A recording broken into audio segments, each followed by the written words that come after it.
That's it, Oaks. I'm tired of this nonsense, okay? Tired of being grown up this year. The year's over, okay? We're moving along.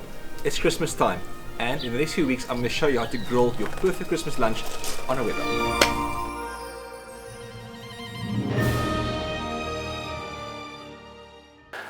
So, I say the same thing every year.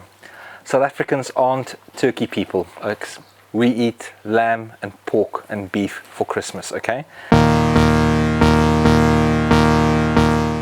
This is a beautiful slab of pork belly with a bone in and the skin on from my butcher. This carcass is hung for a while, so the skin is nice and dry. It's not a wet skin, so it wasn't frozen. It's nice and fresh, okay? Look at it from the bottom. Okay, bone in. The bone is going to protect the belly from the bottom. We're going to render all this fat out, okay, and from the top. And if all goes to plan, we're going to try and end up with a bit of a crispy skin on top. Okay, now before we do anything to this, we're going to score the skin with a little blade. Okay, so all we do is to take a little razor blade like that, and we just gently start scoring it. I like the little diagonals like that. If you've got a sharp knife, that'll do. So we dispose of the blade safely. And now, next thing. We're going to rub quite a bit of salt into the skin of the belly.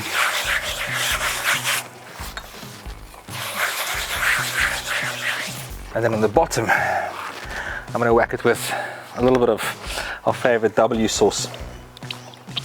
Not too much, okay? And remember, we try and keep the skin dry so that it crackles beautifully. And on top of the W sauce, I'm going to hit it with a very special Peri Peri spice from Atlas Spices in the Boerkaap, okay? So we're going to have a little bit of spice at the bottom, and then delicious sort of moist pig with a crackly skin on top, okay? And then salt.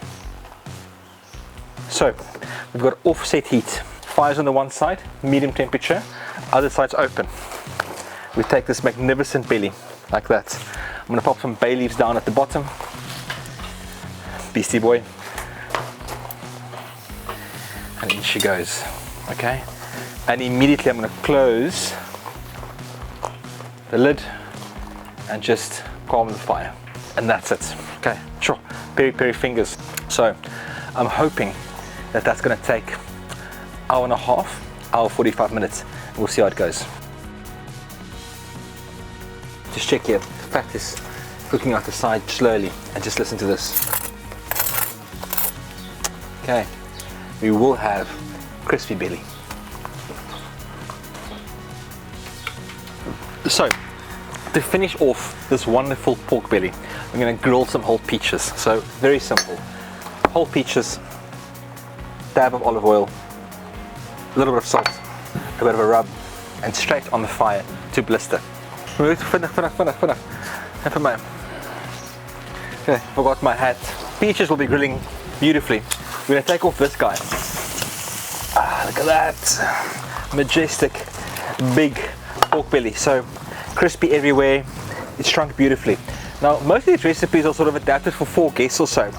And you're going to say to me, dude, it's too much food, this pork belly, for 4 people. Sure. Hopefully your Christmas cooking is not as wonky as my decorations, okay?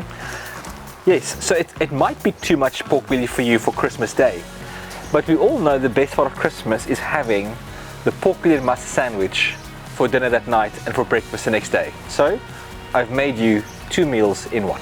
All right, check here. Nice. Beautiful whole grilled peaches. A dab more olive oil. You need to listen carefully here. You hear that? That's what you're after. Look at that. Juicy, delicious pork belly. Take a few slices off too.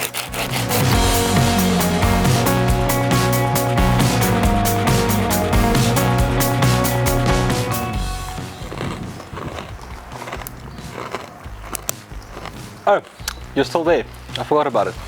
I'm happily involved in my own little crackling world. Just listen to this. If you don't like people chewing in your ears, it's not the right place for you to be. Delicious. Remember, this feast starts with the most delicious grilled tongue salad, gratin dauphinoise, pork belly with crispy crackling, grilled peaches, and we finish all this off with that wonderful skillet cookie and ice cream, okay? This is what Christmas looks like in South Africa, 2026, okay? You can only do this with a Weber. That's it.